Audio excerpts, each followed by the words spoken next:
Hola, el día de hoy le hablaremos sobre el Renacimiento. Quien les hablará será José Esteban Calderón Matiz y mi persona Karen Dayana Guido Puentes. Este video está dirigido por el profesor Carlos Augusto Trujillo Lozada, licenciado en Filosofía y Letras, formador por competencias en Educación Superior. ¿Qué es el Renacimiento? El Renacimiento fue un movimiento cultural y social, el cual se dio en Europa a partir del siglo XV. A este se le consideraba la etapa de transición entre la Edad Media y la modernidad. El Renacimiento en sí es la transición social de un sistema teologista a un sistema antropocentrista, es decir, se pasa de una situación en donde absolutamente todo es regido por la voluntad divina y sus fieles, a un momento de la historia en donde el hombre se convierte en el foco de investigación. También, por otro lado, en el antropocentrismo, aunque aún se tiene en cuenta la teología, el principal tema de influencia es el hombre como parte de un mundo tangible e intangible. La situación global del Renacimiento se dio en Italia en los siglos XV y XVI, y en el transcurso de los 50 años que van desde 1520 a 1570, discurrió la madura plenitud del Renacimiento y también se percibe su ocaso. De igual manera, toda la Europa de Occidente tomaba parte en el movimiento de las artes y de las letras. También la recepción de los gustos italianos se generalizaban y los grandes maestros surgían ya no solo en Italia, sino también en todo el ámbito de los monarcas occidentales, ya que el desarrollo normal de la cultura renacentista se veía afectada por el hecho simultáneo de las luchas religiosas derivadas de la Revolución Protestante. ¿Qué es el humanismo? El humanismo es un movimiento intelectual, filosófico y cultural europeo. Su origen se sitúa en Italia en el siglo XV, en Florencia, Roma y Venecia.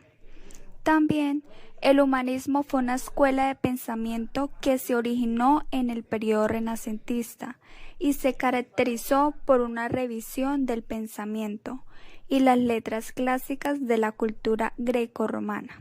También impulsó a las ciencias basadas en la evidencia empírica.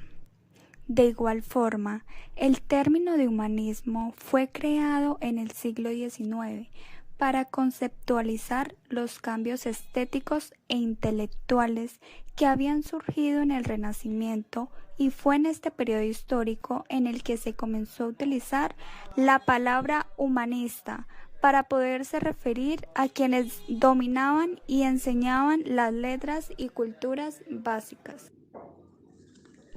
La teología, conjunto de estudios y conocimientos relacionados con Dios, sus atributos y su perfección, siendo este el pilar del pensamiento humano hasta la fecha. La mística es la síntesis de todos los rasgos humanos, sociales y artísticos del español del siglo XVI. Alcanzar la mística era un privilegio, puesto que se creía que solo aquellos quienes por medio de sus obras se acercaran a la divinidad podrían tocar con su alma a Dios, pasando por un proceso de trance e iluminación.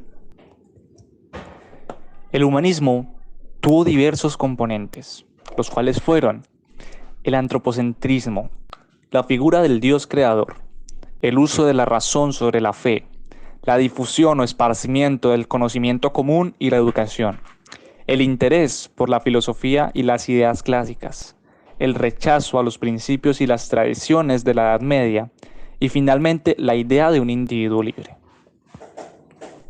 Para profundizar en nuestro entendimiento del humanismo como postura de pensamiento, debemos conocer a aquellos autores que la hicieron famosa.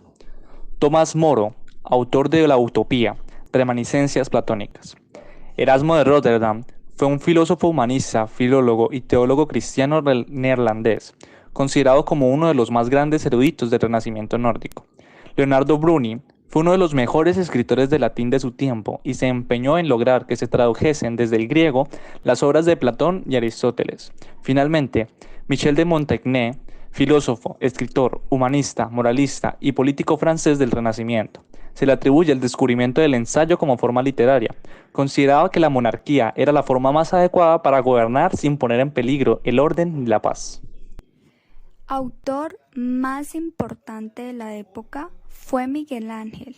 Él fue un escultor, pintor y arquitecto italiano. Se consideraba un genio del Renacimiento y del arte universal.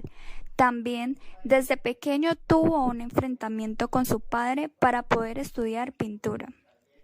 En 1508, el Papa II encargó a Miguel Ángel, aunque él se consideraba escultor más que pintor, aún así él aceptó el encargo del Papa de pintar la bóveda de la Capilla Sixtina. Este trabajo lo realizó en 1508 y 1512. Y en la parte central de la bóveda pintó 9 episodios del Génesis. Los 5 primeros representan distintos momentos de la creación. En el sexto aparece el pecado original y los últimos 3 son historias de la vida de Noé. Al costado de las escenas centrales pintó las figuras de los profetas y en las esquinas aparecen 4 escenas bíblicas, la serpiente de bronce y el castigo de Aarón. Aparte de esto, años después se le encargó la pared del altar de la Capilla Sixtina, en donde representó el juicio final. Y esta obra quedó lista en 1541 y se basó en la descripción del infierno de Dante.